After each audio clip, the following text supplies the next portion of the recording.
Good evening, Scotland. Good evening, social media land. I hope you're well. It is Friday, the 21st of February, 2025. Welcome to Saorsa Live. Tonight we're streaming across YouTube and TikTok, so please do take the time to like and share across these platforms and say hello in the comments too. If you lose either of the streams for any reason, please head to the other one and we'll continue broadcasting and you can participate in the chat. We're also recording this live and all the comments to ensure security and integrity of the stream. For years, Westminster has controlled the story of Scotland's place in the UK. They tell us we're stronger together, that independence is a lost cause, that the union is secure. But if that was true, why are they so afraid of the facts? Why commission a secret polling on Scottish independence only to bury the results? Why defy court rulings and block every attempt to uncover the truth? This isn't just about one poll. It's about power. It's about government, a government that withholds information because it fears what happens when people see the full picture. But no amount of secrecy can hide the reality on the ground. Scotland is changing. The demand for self-determination is growing, and no matter how much Westminster tries to control the message, one thing is clear. Scotland's future and our future independence is not going away. Tonight we're going to take a look at that report that was never published by using a poll that was published around about the similar time. We will discuss what we can learn from this and why it's becoming more and more important that we unite to install a pro-Scottish government in Holyrood next year. We will also finish with something that I've only discovered and wrote about in the past couple of days. It's been talked about by other indie people, but this is my version of it, and I'm like, oh my god. But I'm not going to talk about it right now. It's something that I am actually quite angry about, and something that you should also be angry about. So please stay to the end and watch what happens when we talk about it. We've also got 2 other songs tonight from Saorsa, which we'll play, in about 5 minutes and towards the end of the show as well. But before we begin and get into the ins and outs of this, let me play, as per usual, this very important message. We start our lives with an important reminder that we are fighting one of the world's greatest propaganda machines, the British state and their right-wing oligarch-run media. To combat this, we ask that you always follow, like and share and comment positively across all social media platforms on any of your favourite Scottish independence creators and commentators. By doing this, you help to spread the word of our cause and manipulate social media algorithms to benefit our struggle. So please, for now, like and share this live stream, and if you haven't already, follow this account. Thank you. So there we go. I can't emphasise enough how important it is that you like and share all your favourite indie creators. The reason being for that is we are the alternative media. We are the ones that are putting the message out there to reach the undecided voters, and it can only happen if you guys, the digital activists, push like, push share, comment on it, and then come back again a few days later, take the wee link and then share it again. Alright, that you can share it on Facebook, TikTok, Blue Sky, Twitter, and you can even do it in Instagram stories as well. And listen, if you're not too sure how to do that, come and join the Discord group, and I'm quite happy to coach anybody in how to do that. Let's have a quick look and see what's happening in YouTube land. There's Aki's Alistair, how you doing? Mad Monk, Davy McGuinness as well. Hi Davy, thanks for coming. Zen Bloke, I saw, who else did I see there? I saw, yeah, there you go, John. Hi John, how are you? See, look John, the beard's gone. I know it's just a little bit of fuzz now. Crazy, huh? There's Davy Keane as well, and I saw another new name. Where was it? Let me just go. Anne-Marie. Hi Anne-Marie. I'm sure maybe you have been before. There's Neil Cannon as well. Listen, Duncan, listen everybody, if I've missed anybody that's commenting there just now, apologies. Across in TikTok land we've got Jazz, Trillian, and Sav. Hi Sav. Lewis, thank you Lewis for sharing the live. Lisa and Aaron and a few other folk as well.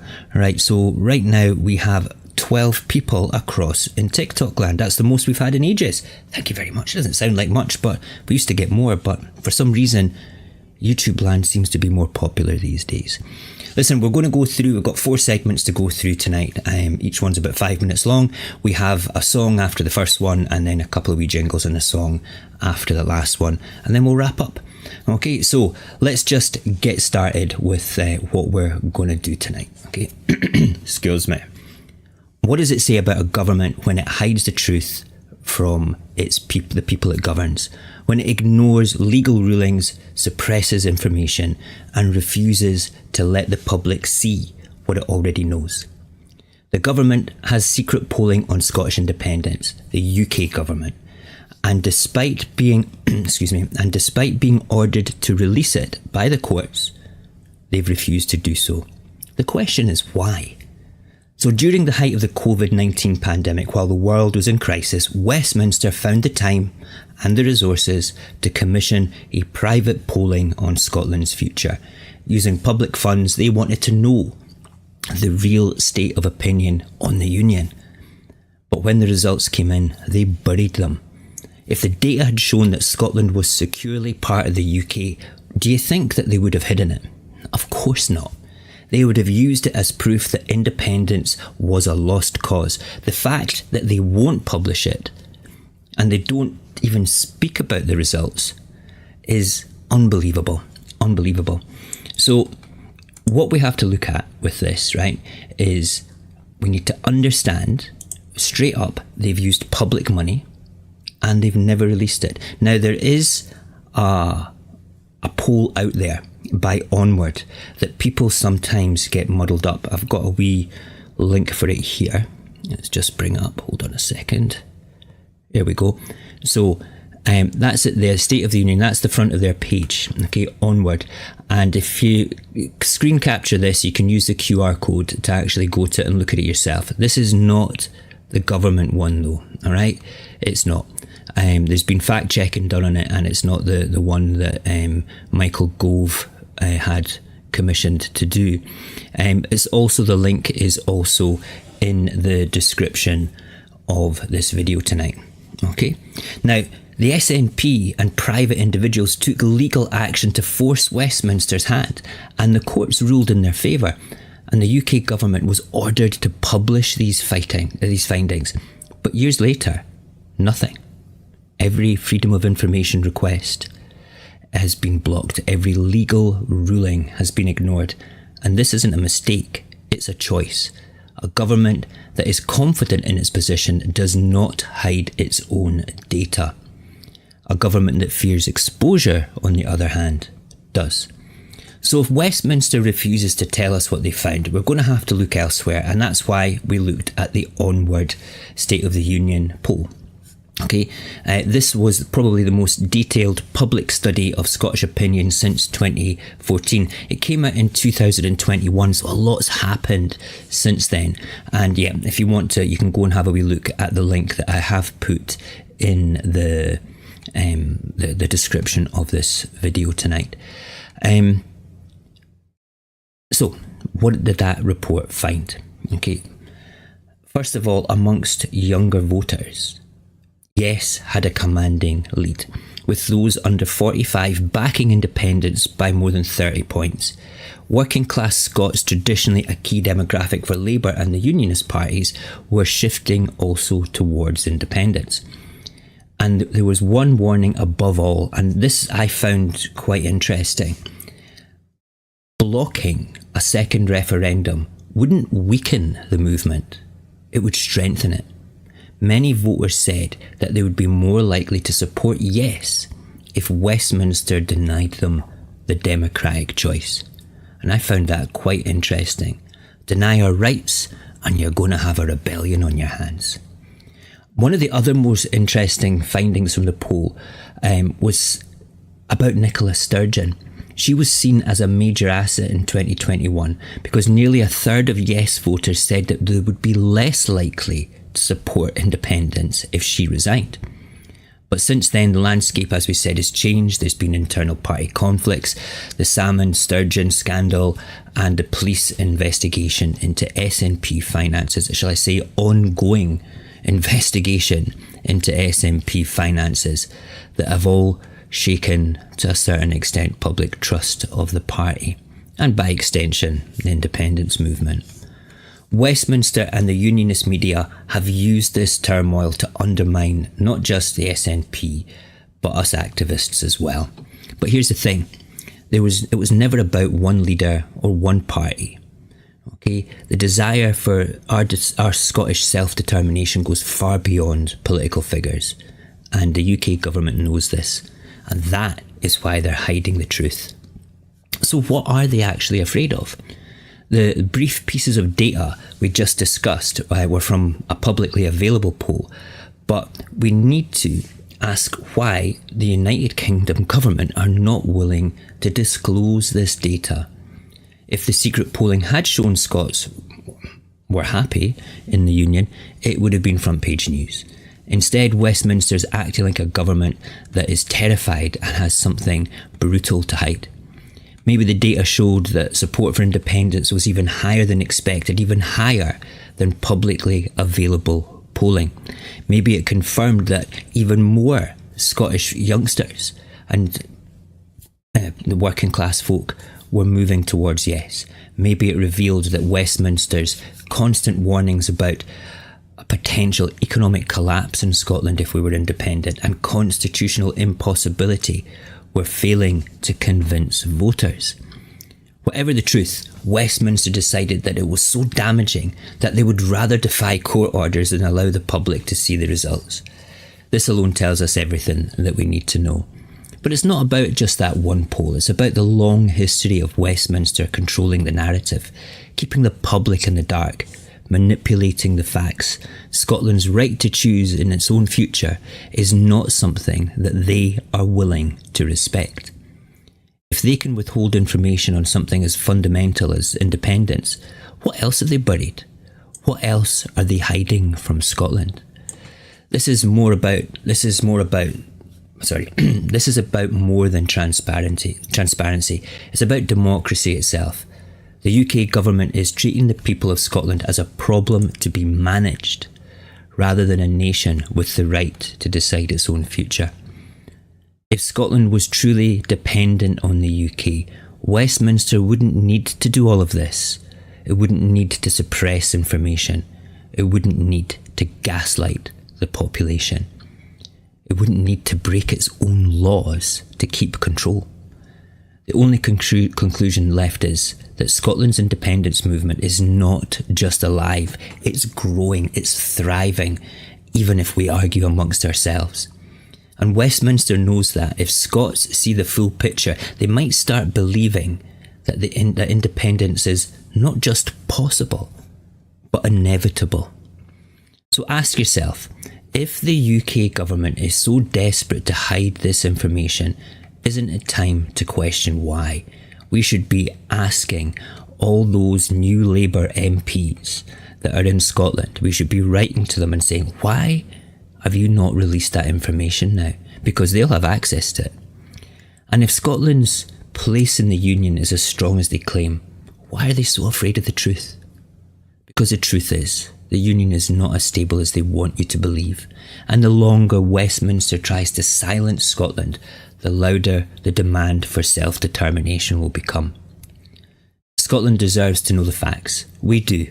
Scotland deserves to choose its own path. We must. And no government should ever have the power to stand in our way.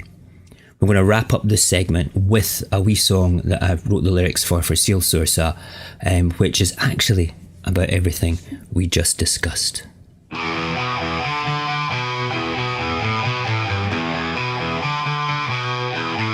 They used our money and their coal, claim the Union strong and whole. But when the truth came calling near, they locked it up and hid in fear.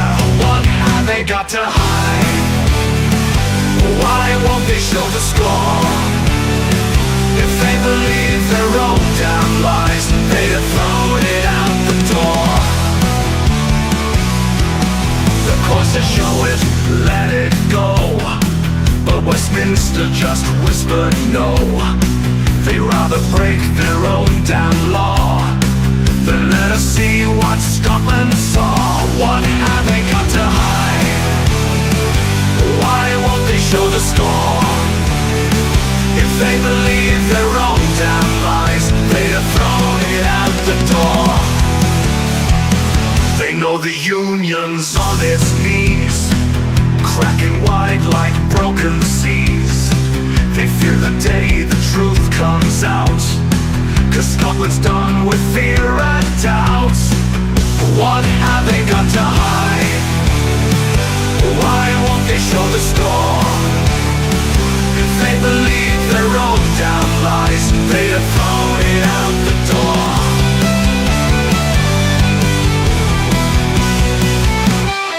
They see the lies, they hear the call. They know their backs are to the wall. The numbers prove what we all knew. The Union's finished, Scotland's through. What have they got to hide? Why won't they show the score? If they believe their own damn lies, they'd have thrown it out the door. What have they got to hide? What have they got to hide? What have they got? What have they got to hide?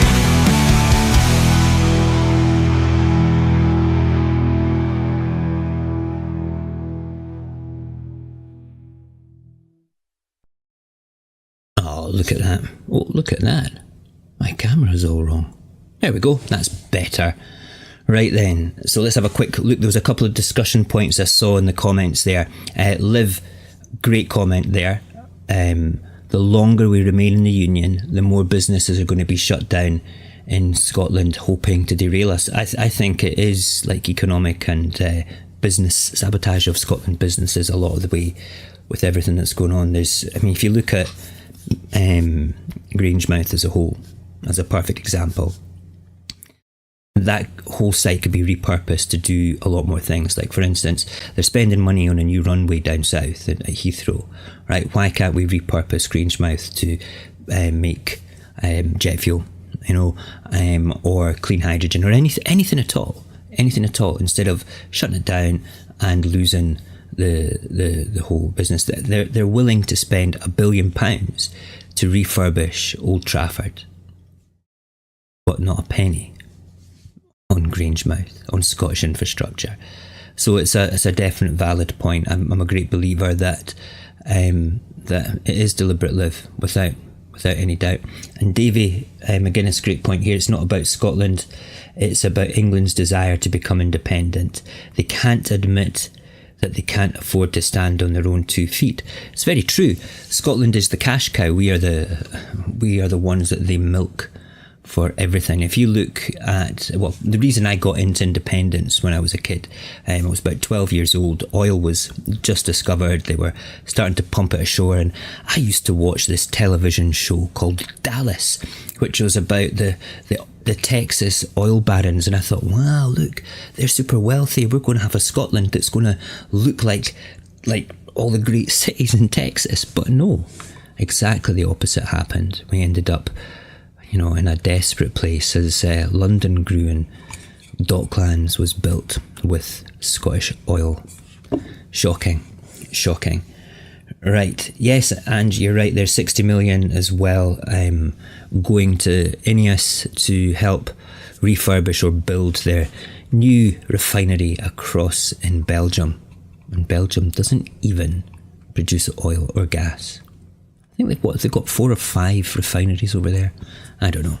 Anyway, let's get on with segment 2. We'll get through this and we'll move on. So imagine a future where Scotland controls its own wealth, its own industries and its own future. And now ask yourself, why is that not the case today? Why in one of the most resource-rich nations in Europe do we see our assets drained while we're being told we couldn't survive on our own? The truth is, Westminster already knows the answer, and they got their answer when they commissioned that secret polling on Scottish independence. And when they saw the results, they buried them. Because, as I said already, if those results had shown overwhelming support for the Union, it would have been broadcast everywhere. See, Scotland, you don't want independence. Our secret polling says so. Instead, they locked them away, defied legal rulings, and refused to let the public see the truth. But we don't need their hidden data to understand what's happening. We can see it all around us.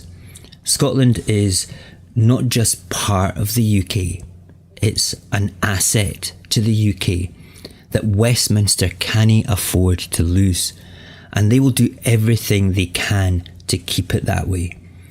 Westminster has learned 2 things from its own research. First, support for independence is not going away. It's stronger than it was in 2014, particularly amongst young and working class Scots. Second, blocking a referendum won't weaken us, it will strengthen the movement. Make people think, well, why? Why are you denying me democracy? I should have the right to say what's best for my country. So instead of trying to win Scotland over, Westminster has doubled down on control. The goal is not to convince Scots to stay, it's to make Scotland feel like it has no choice. Look at the way that they handle Scotland's economy. Westminster controls our energy, and now they're expanding that control with the superconductor cables that are being built down the east coast, linking Scotland's renewable energy supply directly to England. Officially, this is part of the UK's transition to net zero. In reality, it means Scotland's energy wealth is siphoned away, while Scots pay some of the highest transmission and energy costs in the UK, probably Europe.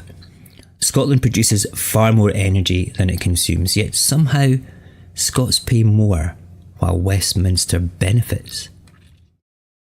It's not the first time. Scotland's oil wealth built much of the UK's infrastructure, yet Scotland was left behind.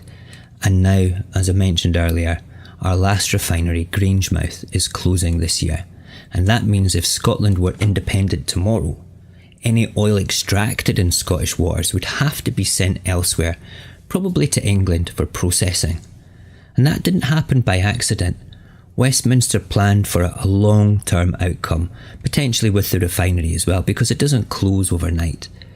Okay, no matter what, Scotland will remain reliant on the UK until we get that particular system up and running again. Some say Scotland benefits from the Union. They point to the block grant, to Westminster's so-called record investment in Scotland.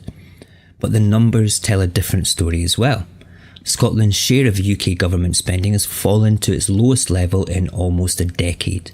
In 2015, Scotland received just over 8% of UK spending, but by 2024, that dropped to about 7.5%.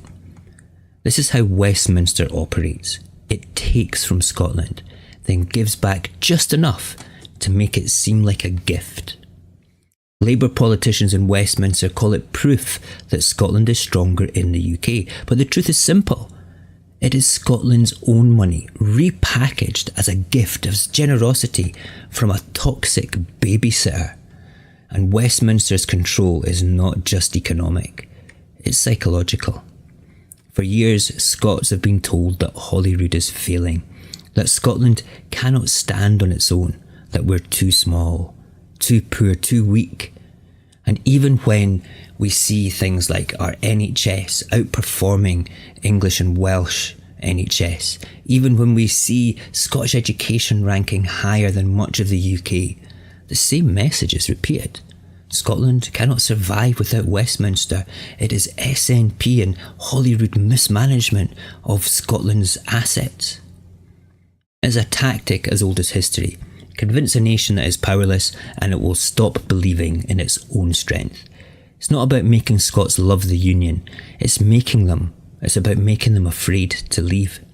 And for some it's worked. Some Scots have internalised the doubt, convinced that independence is a dream rather than a reality.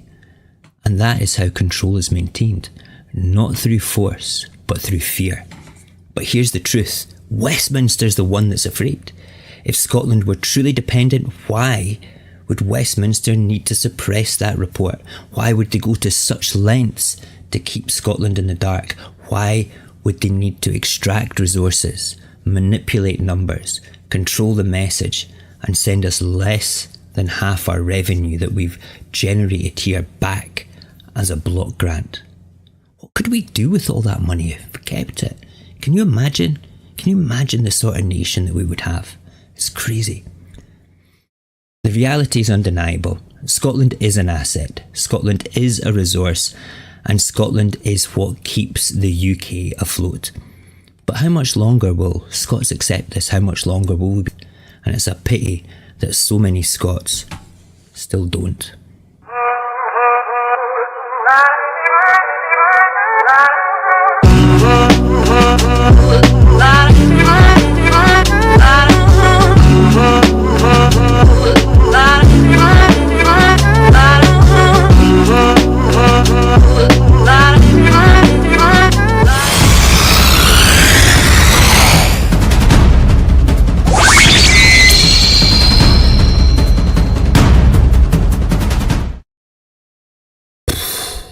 It's been a long day for me, you know. Between work and school runs and then work. Did I say work? If Barry's here, he might tell me that, well, I'm a manager, I don't have to work, I tell people what to do. It's not true. It's not true. Let's have a quick look at what's going on.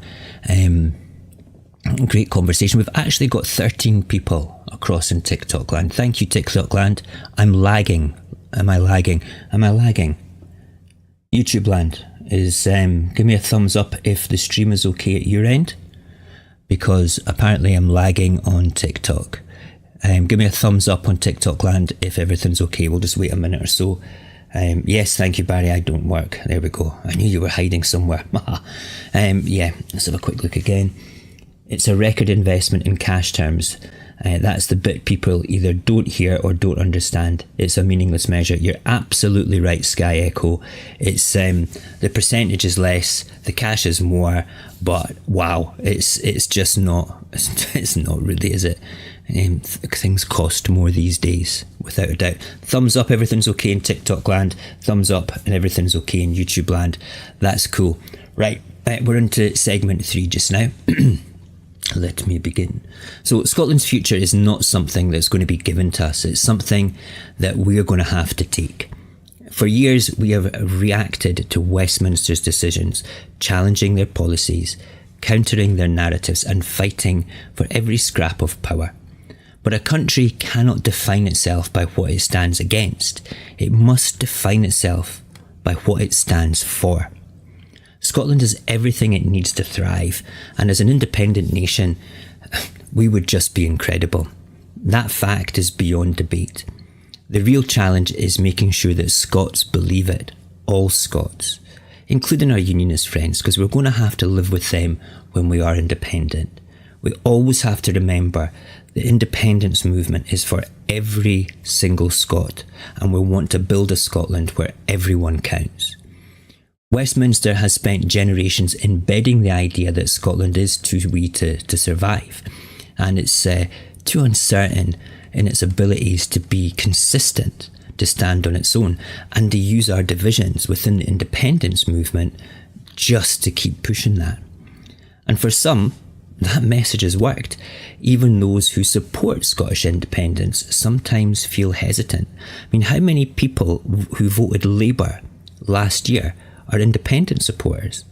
I bet quite a lot of them are. But being afraid of the unknown is a lie. The real unknown is what happens if Scotland stays.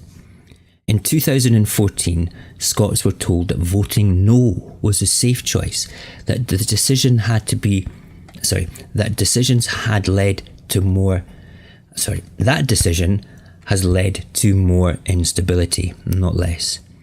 The UK economy is weaker than it was a decade ago, and Brexit has cut Scotland off from vital European markets, and the UK government is in a constant state of chaos. Prime Minister after Prime Minister forced from office, new election, and the idea that the UK offers stability just doesn't hold up anymore. While Scotland is locked in place, Westminster is making choices that harm our future. With the cuts in public services down south, we get less money and we have to cut our public services.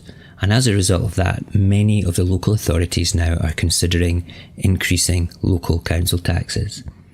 Economic growth is stalled, wages are not as good as they should be, and Scots are forced to endure policies they never voted for. Scotland's place in the Union does not give it influence, it locks it into decisions made by others. Some argue that Holyrood offers a safeguard against Westminster's worst excesses. But how long should we keep mitigating all those things that they do? I think we should keep mitigating them personally, because it shows the Union up. The UK government has already begun stripping Scotland's Parliament of its powers, overriding its decisions and blocking its ability to function. And now forces within Westminster want to go further. For instance, Reform UK. They're quite quiet just now, but previously they were openly calling for Holyrood to be dismantled entirely. The Tories want to take back control of Scotland, and Labour, desperate for votes in England, refuses to challenge this shift to the right. In fact, they're shifting to the right as well. Labour shifting to the right. It seems unimaginable. The system is moving in one direction, and it's really not in Scotland's favour. Talked about this briefly last week, but I want to talk about it again. And one of the biggest myths about Scottish independence is the idea that Scotland cannot afford it. Westminster claims that Scotland runs a £22 billion deficit. That was for 23-24. But where does that number actually come from?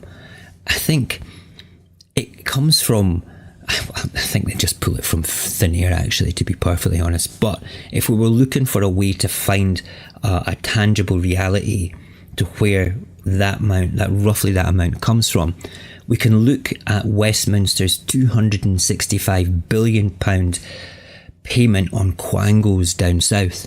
Now, quangos are public bodies that operate outside of government departments. In Scotland, we have quangos as well, and we pay for them through our block grant. But Scotland is billed for its share of English quangos.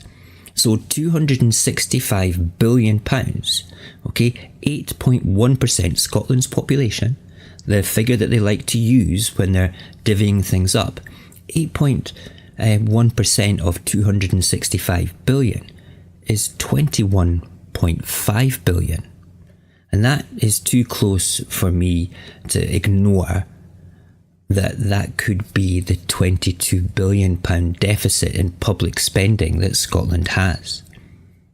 Because it's public spending, and money spent on quangos is public spending. But that deficit comes from us spending on English quangos. In reality, Scotland is not running a deficit. It's being charged for services it doesn't use. And this is not an economic shortfall. It's an economic scam. They're just the mafia conning us out of money. Scotland is not poor. Scotland's economy is not failing. But Scotland's wealth is being extracted and used elsewhere. Instead of investing in renewable energy wealth at home, Scotland sends it south, only to see higher energy bills in return. Instead of strengthening our own industries, Scotland is forced to watch its resources being controlled by Westminster, having businesses shut down in the north of Scotland and forced to move to somewhere in Yorkshire or York because we don't have the infrastructure to carry their goods elsewhere. And when it comes to public spending, Scotland is given just enough to create the illusion of generosity, while its real economic potential is held back.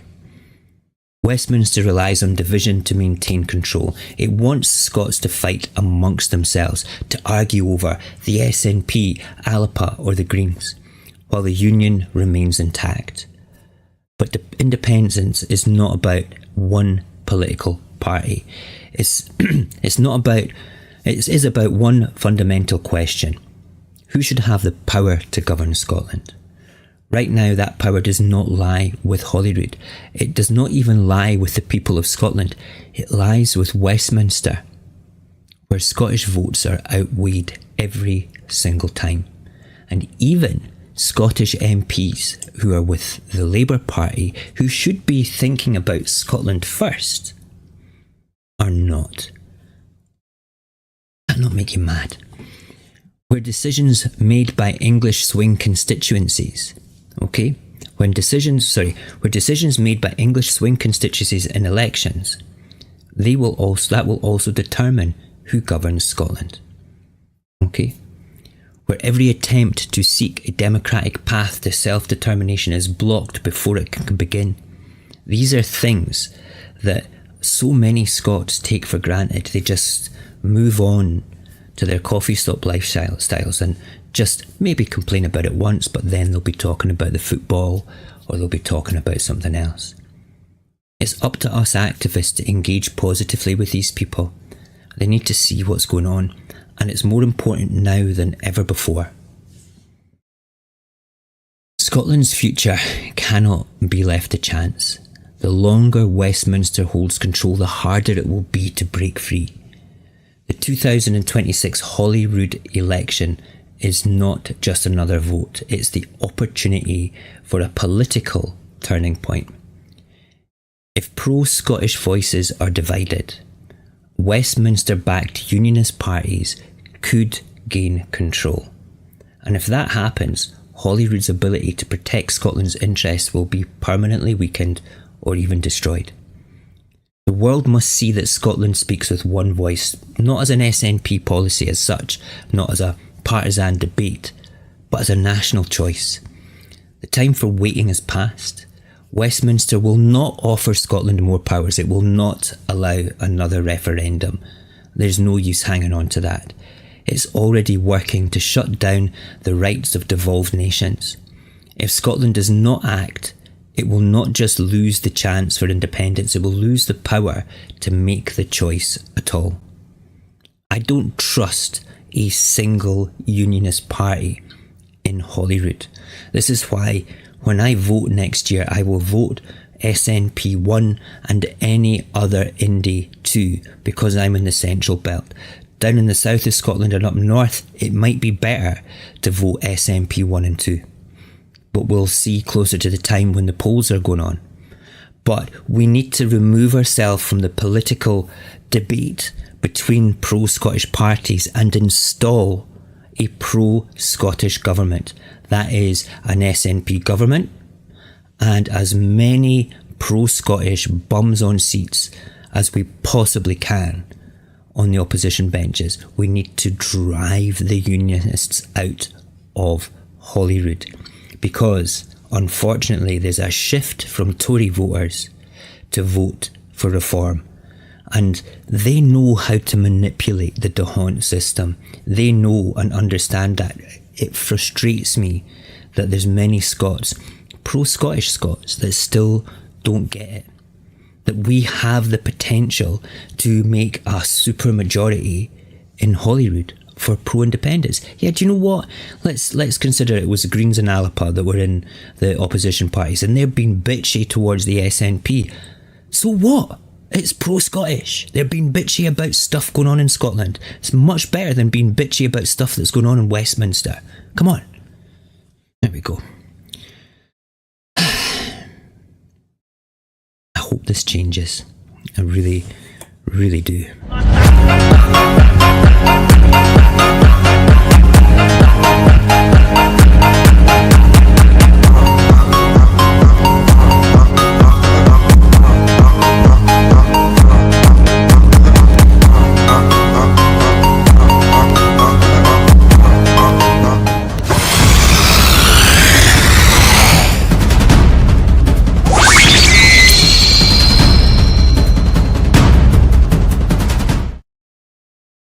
Okay, wow, that's 3 segments down. I've been drinking coffee in between each segment. Let's have a quick look at the conversations going. These companies are making plenty. Scottish people should have cheap electricity and oil, but no, you're right, Annie. Octopus Energy said that if we went to a regional based sort of billing for electricity and things, that Scotland would have the cheapest electricity in Europe. And it's true. Why are we spending the most? You know, the most. Scottish Defence Force, I don't put my faith in any political party either, but it's just a way to express our national opinion about stuff. What goes on in Holyrood, I couldn't care less. SNP, not perfect. Okay, I'm a member of the SNP because I support them because they're the biggest independence party, but I don't put my faith in the journey of politics 100% for everything. It has to come from the people. It really does have to come from the people. As a whole, and you know, one day it's going to end up potentially with some sort of like civil disobedience. If I firmly believe that it probably will one day, and it's a damn shame that I'm beginning to think that way as a whole. You know, let's have a look. One of your customers called today, stuck in Belfast, flights cancelled to Sunday. He's a regular summer visitor, a really nice, kind, generous person, and a Scottish independence voter. Cool. Getting a grant from Westminster, allowing a referendum merely demonstrates that we have been annexed and that we are a colony. Absolutely. Oh, incidentally, well done to Salvo and Liberation Scot for getting on board with that NGO who will advocate for them, well, for us, for all of Scotland in the United Nations. They're pushing for recognition as Scotland being a colony, and therefore we then have different rights within the United Nations. Whether it works or not, time will tell. Okay, it's important that we consider this as one of the international pillars and support it, though. It's very important. Anything that basically takes the whole story of Scottish independence and our liberty to the rest of the world is nothing but a good thing, in my opinion. In my opinion, indeed. Right, what else have we got here? Right, this is the last segment. Okay, this is the one that was getting me angry. And I need to take a little drink because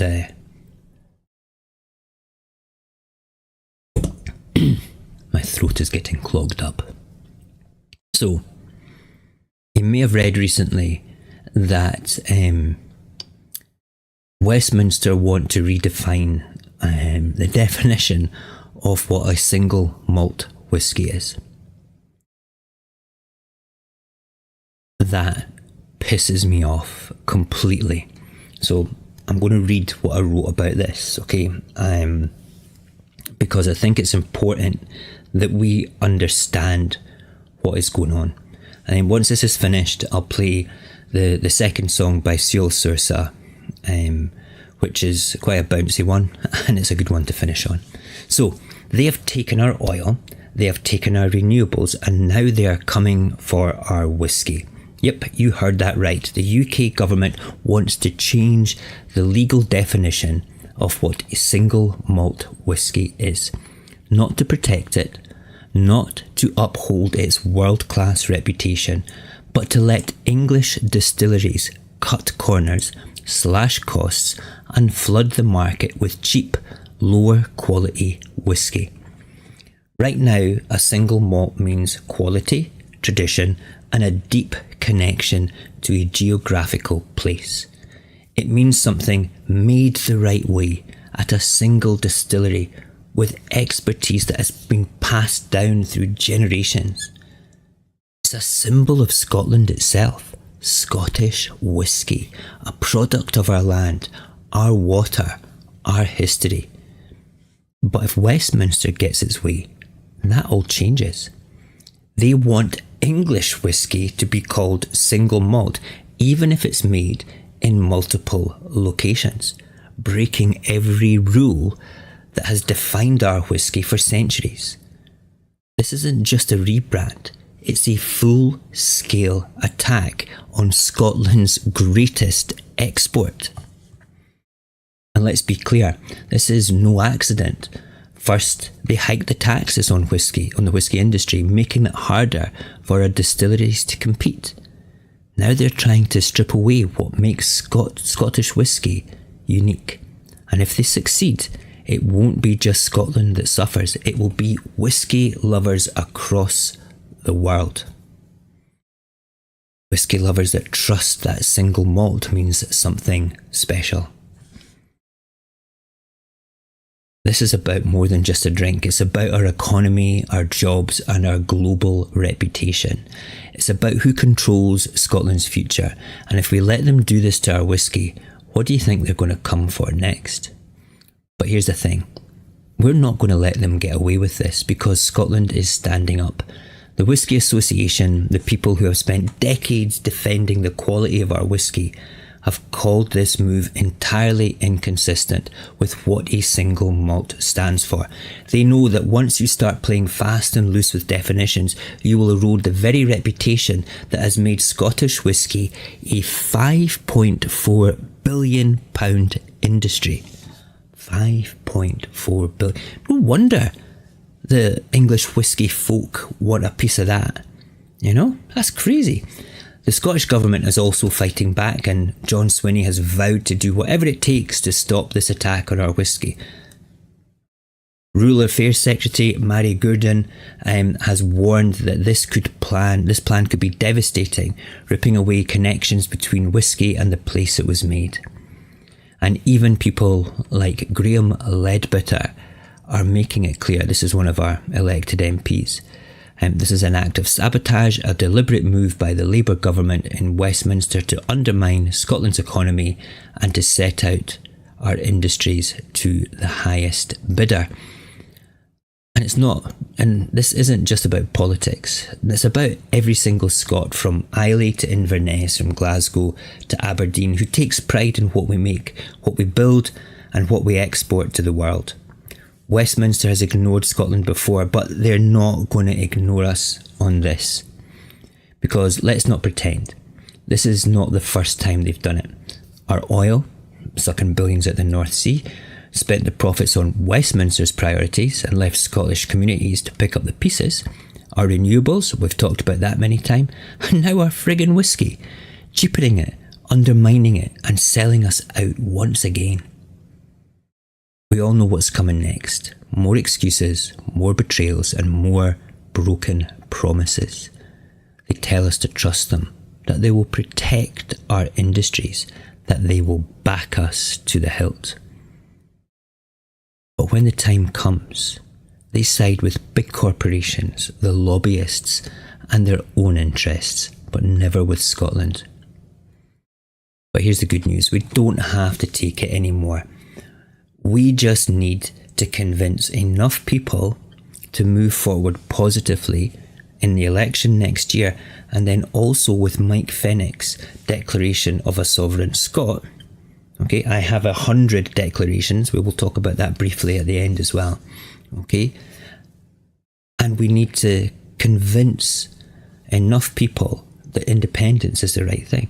And when you see things like this happening, when you see Scottish whisky being undermined, do you think that Unionist Scots are going to be happy with English whisky undermining something that they might feel traditional about? Yeah, I think they'll be frustrated as well. Anyway, Scottish whisky for the win. English whisky. You can spell that English whisky with an I at the end if you want, buddies, but no. Let's play the last song by Saorsa for tonight.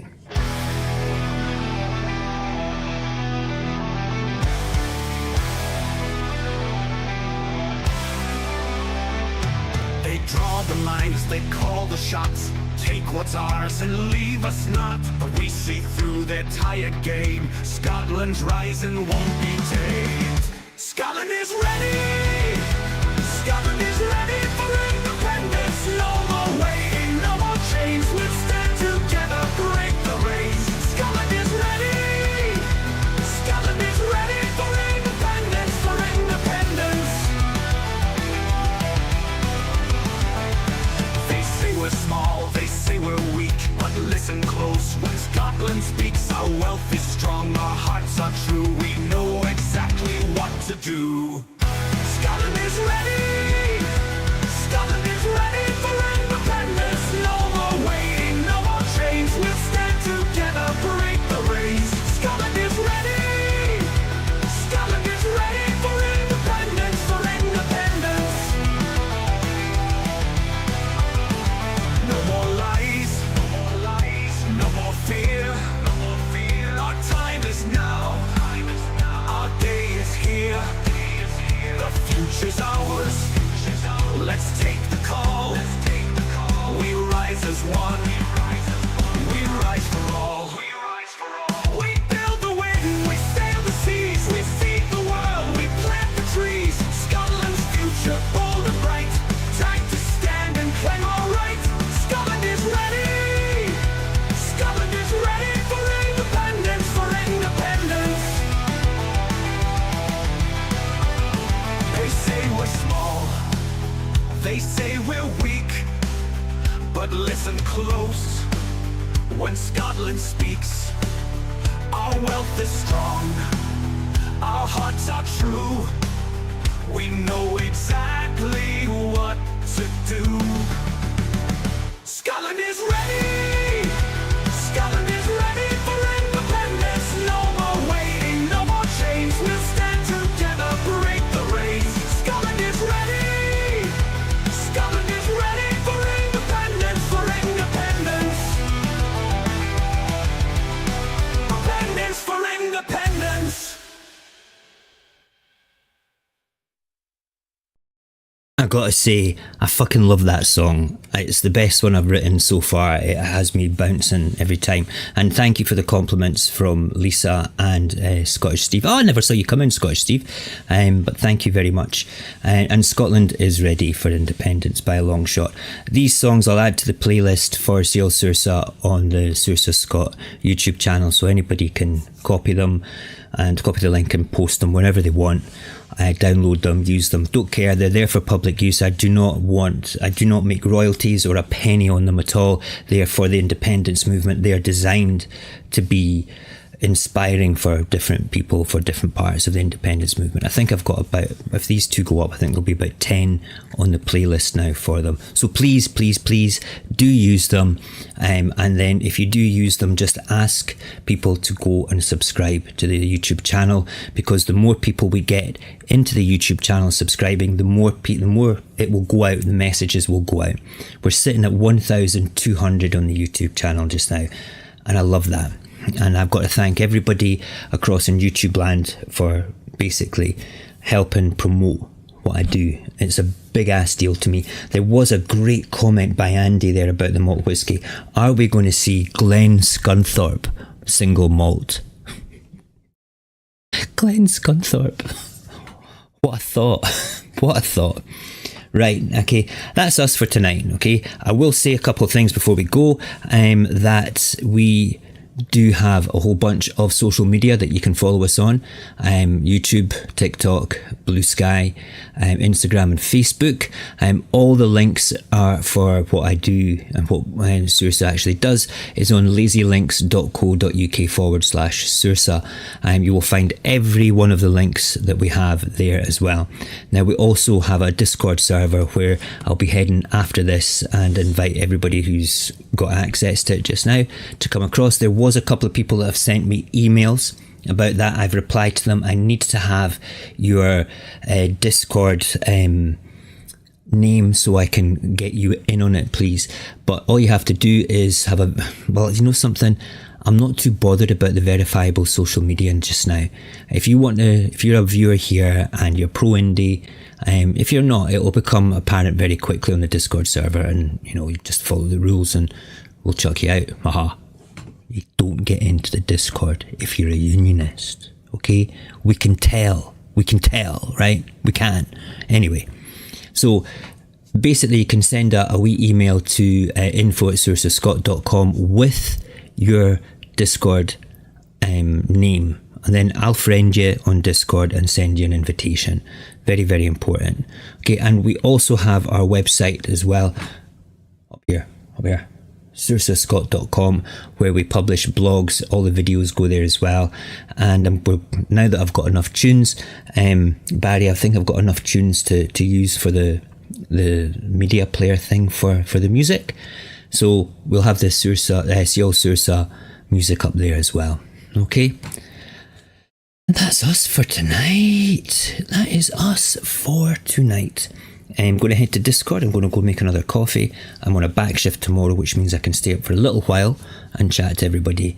So yeah, if you're wanting to join it just now, I will monitor my email, info@saursascott.com, and I'll get you in tonight. All right. So thank you for watching, everybody. Oh, Ken came across. I hope you're having a good time in Glasgow, my friend. Everybody in TikTok land. That's TikTok land. There's Druss. Never saw you sneak in, Druss, as well. Thank you for coming in. And there's Aaron too. Listen, thank you guys for making TikTok into double figures tonight. We've had 14 people at its peak, and we're down to 11, 12 people just now. And then across in YouTube land, we actually had 36 people viewing at one time tonight. I am so proud of yous. Thank you so much. It's not roasted cheese, Ken. You and I are going to fall out. Okay? Just thought I'd say that. That's a Discord thing. Anyway, good night and thank you for watching, and I'll speak to you all next week or in the Discords very soon.